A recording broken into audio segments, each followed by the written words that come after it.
Halo, rekan saya, luar biasa kabarnya hari ini. Teman-teman, mari kita lihat video yang ada di atas ini ya. Bagaimana kejahatan hipnosis itu bisa terjadi. Intinya, hipnosis itu bisa digunakan untuk hal yang positif ya, tetapi bisa juga digunakan untuk hal yang negatif. Nah, ketika teman-teman belajar hipnosis, saya harap teman-teman tidak menggunakannya untuk sesuatu yang bisa merugikan orang lain. Dalam video kali ini kita membahas video tentang kejahatan hipnosis, bagaimana kita bisa mencegah kejahatan itu, supaya kita semua bisa terhindar dari aksi orang yang melakukan kejahatan dengan menggunakan teknik hipnosis. Nah, teman-teman, dalam video ini ada seorang ibu-ibu ya yang berpakaian orange yang menjadi korban dari kejahatan di mana dua orang ya, kemungkinan besar ini laki-laki karena dia memakai helm. Jadi dua pelaku ini, satu memakai baju warna biru ya, yang satunya warna putih ya, agak kehitam-hitaman. Nah, dua kejahatan ini, tiga orang ini bisa terjadi bisa terjadi kejahatan kepada korban yang perempuan ini, itu terjadi diawali dengan komunikasi.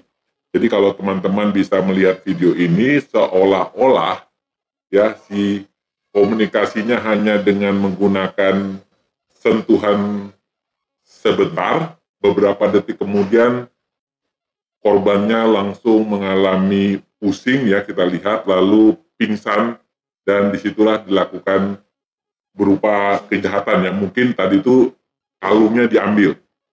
Nah, rekan-rekan, kenapa hal ini bisa terjadi? Kalau dokter amati videonya adalah pertama dari unsur korbannya ya. Kemungkinan besar korbannya ini terlalu positive thinking. Ketika orang terlalu positive thinking, maka orang itu tidak akan ada kayak semacam barier pelindung ya.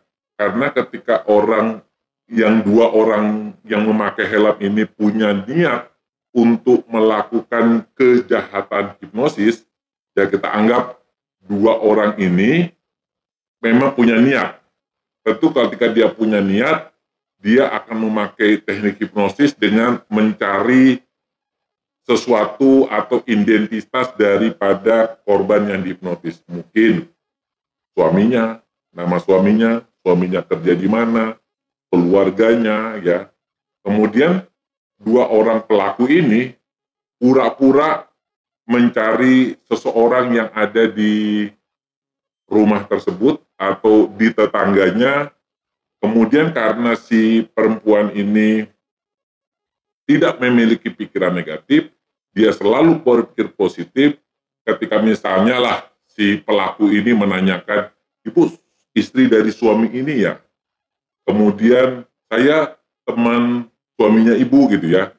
Begitu ditanggapi terus-terus ya, sehingga ketika orang menjadi fokus dengan topik pembicaraannya, sebenarnya si korban ini sudah dalam keadaan trans ya. Kemudian dalam keadaan trans bisa saja si pelaku memberikan sugesti ya. Kalau kita pikir sugestinya mungkin begini, "Bu, nanti ibu akan merasa kepala ibu pusing, nanti ketika saya sentuh, maka ibu akan terasa pingsan."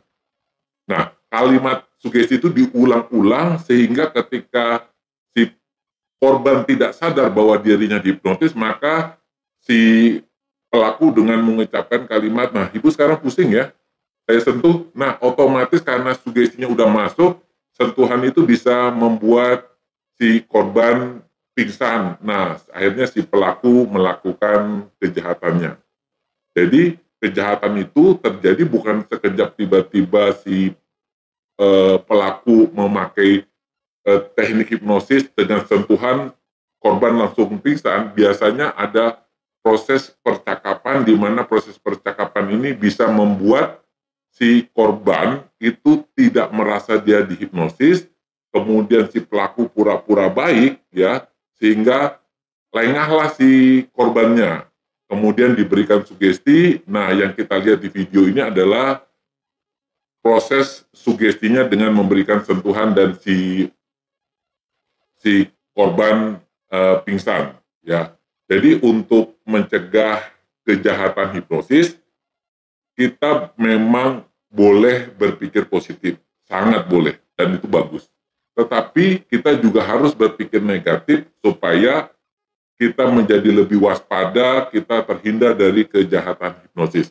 Misalnya ya, ketika ada seseorang yang menanyakan alamat, kemudian menanyakan sesuatu yang lebih jauh atau pura-pura baik, di pikiran kita sudah harus berpikir negatif.